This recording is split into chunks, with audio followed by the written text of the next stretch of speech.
Chavacanos y chavacanas, ¿cómo están? Un gustoso saludarlos nuevamente desde este espacio que es más suyo que mío. Yo nada más soy el cuate que pulula y que pone cosas aquí para que ustedes se entretengan un rato, así sean 5, 10, 15, los que sean. Y yo lo hago con mucho gusto para todos ustedes. Pero bueno, el día de hoy voy a tocar un tema un poquito escabroso y que a mí me generó un poco de ruido porque creo que muchos de ustedes saben, perdón, me voy a quitar los anteojos. Muchos de ustedes saben que yo soy sido fan a los personajes de Marvel y más concretamente a los personajes de X-Men. Bueno, en estas semanas se ha manejado un rumor de que muy probablemente Marvel esté buscando la colaboración directa de Denzel Washington como un importante personaje de Marvel y más concretamente como Magneto. Esto que nos lleva una vez a tocar el tema de la famosa inclusión y de lo que le encanta hacer a Disney, porque es la realidad que le encanta hacer lo políticamente correcto. Bueno chicos, lo políticamente correcto para Disney ahorita es empezar a tocar o transformar cosas. Nosotros de la carrera donde venimos le llamamos paradigma. Bueno, hay un paradigma establecido y de alguna manera Disney quiere cambiar un poco las cosas para cambiar paradigmas y de alguna manera esto del cambio de paradigma es una tendencia global que se está apoyando muchísimo en los medios de comunicación para hacerla efectiva. Disculpen, pero mi voz está un poco dañada, estoy un poco enfermo, pero afortunadamente ya estoy mejor. Terminando este paréntesis, continúo. Y bueno, ¿qué me parecería a mí que Denzel Washington fuera Magneto? Bueno, de entrada, regularmente yo no tengo ningún problema con este tipo de cambios mientras las cosas en esencia no se cambien. Y el hecho de simplemente pensar que aunque personajes tan icónicos, tan fuertes y tan representativos como son el profesor Charles Xavier y Magneto, se les comparará en su momento, ojo, ideológicamente hablando, con Malcolm X y con Martin Luther King, no significa que lo correcto sería que fueran personajes afroamericanos. De entrada porque para hacer al personaje de, por ejemplo, Magneto, hacerlo afroamericano, tendría que haber una serie de cambios bastante profundos. Eh, yo entiendo, híjole, es que es bien difícil. Es ahí donde la temporalidad de los cómics influye ya directamente en los personajes y cómo los vas a manejar. Magneto era un niño durante el gobierno de mano de hierro del Tercer Reich, Adolf Hitler, y él estaba fichado como judío. Incluso ustedes saben que durante esa terrible época para la humanidad tatuaban a los judíos con un número. Estas imágenes incluso fueron, yo creo que de lo mejor que pudimos haber visto en las películas que nos dio Fox de X-Men, es ver estos momentos en donde Magneto tuvo que lidiar con el hecho de ser judío y después de ser descubierto como mutante, ¿no? Magneto ya era un niño para entonces, y estamos hablando de 1940, 1945, y pues realmente entonces estamos hablando de que Magneto pues es un hombre ahorita entrado en años, que tiene más de 70 años. Bueno, hasta donde yo recuerdo, había muy pocos de raza caucásica negra entre los judíos. Eran casos muy puntuales. De todas maneras, o sea, finalmente Hitler era racista y si fuera, de hecho, durante las Olimpiadas del 38 en Berlín se dio una gran polémica, dado que Hitler se negaba, por ejemplo, prácticamente a ver a los atletas afroamericanos a la cara, ni siquiera saludarles, como era una tradición olímpica. Entonces era realmente complicado, fue una época complicada de la humanidad. Entonces, el simple hecho de imaginar que un personaje tan difícil y tan complejo tuviera que recibir un cambio no solamente de imagen en cuanto a la raza, sino a un cambio de orígenes para justificar esto, es algo verdaderamente complicado. Magneto es un personaje difícil. La película de X-Men, si mal no recuerdo, se estrenó en 2000 o 2001. Y obviamente se escogió a Sir Ian McKellen por el hecho de la edad de Magneto. Posteriormente, en los cómics, se manejó que Magneto pasó por un proceso de rejuvenecimiento. Y por eso, de pronto, a Magneto se le denota un poco más joven. Donde incluso tuvo la oportunidad de tener una relación con Rogue, con Pícara o con Titania, como se le conoce aquí, ¿no? Charles ha muerto 2 o 3 veces ya, y cada vez que regresa prácticamente de la misma edad que se murió.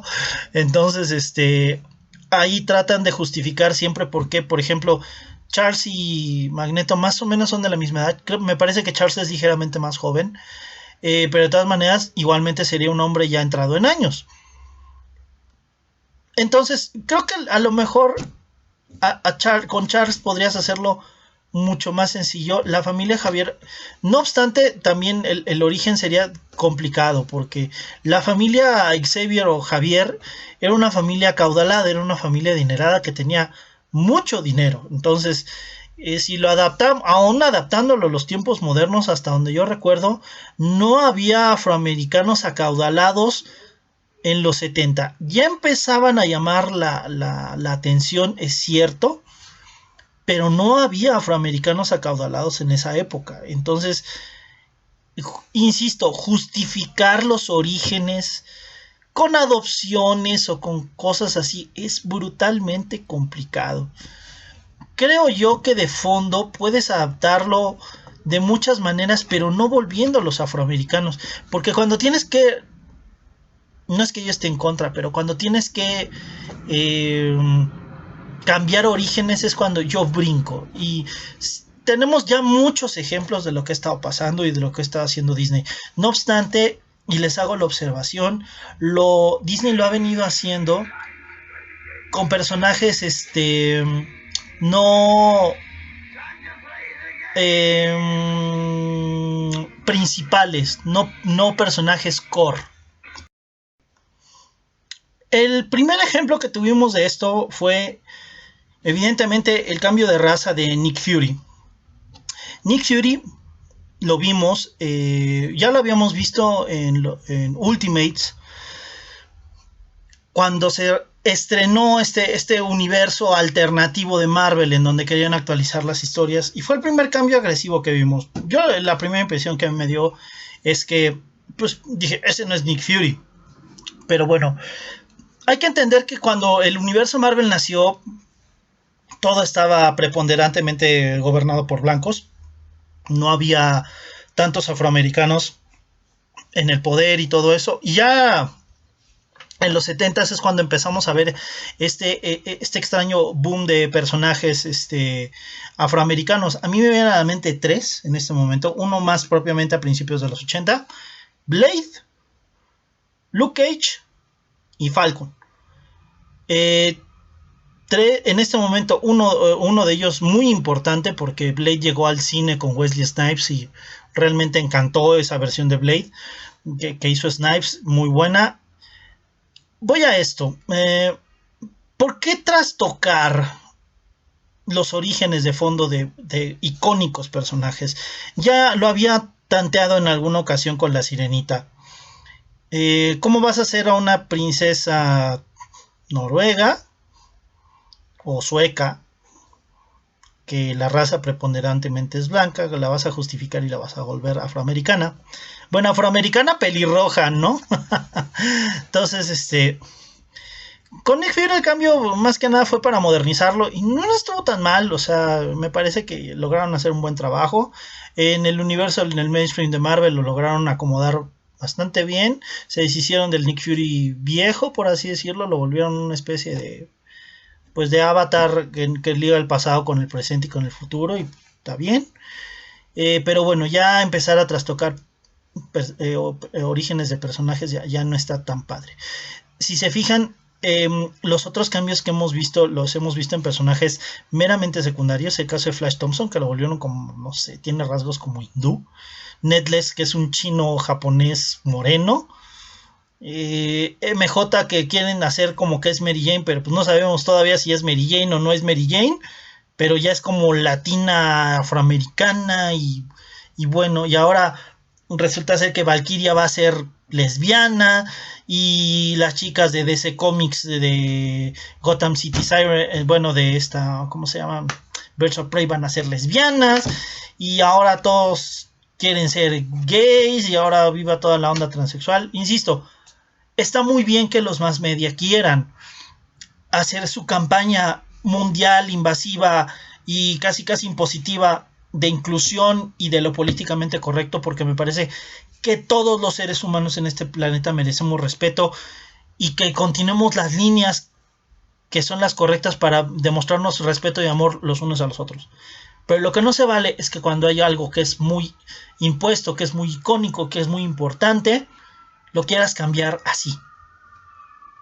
Y empiezas a justificar y empiezas a cambiar los orígenes y empiezas a trastocar todo y al rato eso, porque eso genera ventas, lo vas a tener que cambiar en los cómics. Lo acaba de vivir Scarlet Witch, que pues prácticamente ya le cambiaron el origen y entonces ya no es hija de Magneto y entonces si Magneto es negro ya no va a ser papá de Quicksilver y de Scarlet Witch y bueno, y hacen un merequetengue y hacen un margallate para todos lados en donde al rato no vamos a tener ni pies ni cabeza de nada y al rato todos se van a besar entre todos y todos se van a amar entre todos y todos se van a cambiar el color de piel o van a resucitar de otra forma y bueno, total, o sea, pienso que tanto las compañías de cine como de televisión están llevando el tema al extremo en donde ahora tenemos que explicar un montón de cosas a los niños o a las generaciones anteriores a la nuestra y es muy complejo. Pueden hacerlo por la derecha. Yo puedo entender que a lo mejor Disney se quiere desmarcar de lo que hizo Fox, pero carajo, tuvimos dos Charles Xavier y tuvimos dos Magnetos y las dos versiones fueron bastante decentes. ¿Quieres adaptarlo a la temporalidad y esto y lo otro? Hay muchas formas de hacerlo y respetando el canon original de los personajes.